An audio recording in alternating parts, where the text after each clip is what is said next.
torej tisti, ki imajo še vse pred sabo, na katerih bo slovensko novinarstvo slonelo, zelo pogosto, prevečkrat odhajajo v druge poklice. In to se mi zdi pa resnično eden največjih problem slovenskega novinarstva ta hip. Vidiš, jaz bi rekel, da je največji problem slovenskega novinarstva pomanjkanje mentorstva.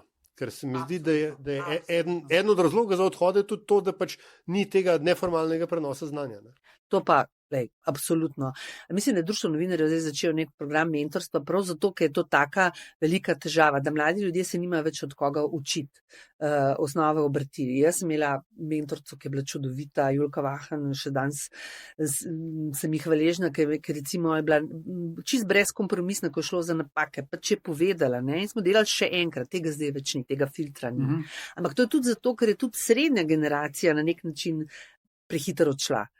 Preveč, eno je z drugim povezano in hiše pa tudi same niso znale, to moram samo kritično reči, tudi naša, ne, pa bi morala, ne, vzpostaviti enega sistema, ki bi bil samoumeven. Ne. Recimo, ko smo mi prihajali v novinarstvo, jaz sem imela eno leto govornih vaj.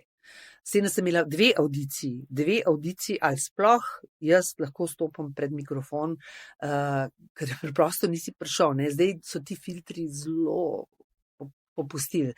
Zdaj ni nujno, sej za novinarja ni nujno, da ima, ne vem, čudovit glas, pa da vse na glase pravilno postavlja, ampak neka osnova pa vendarle mora biti. Ne.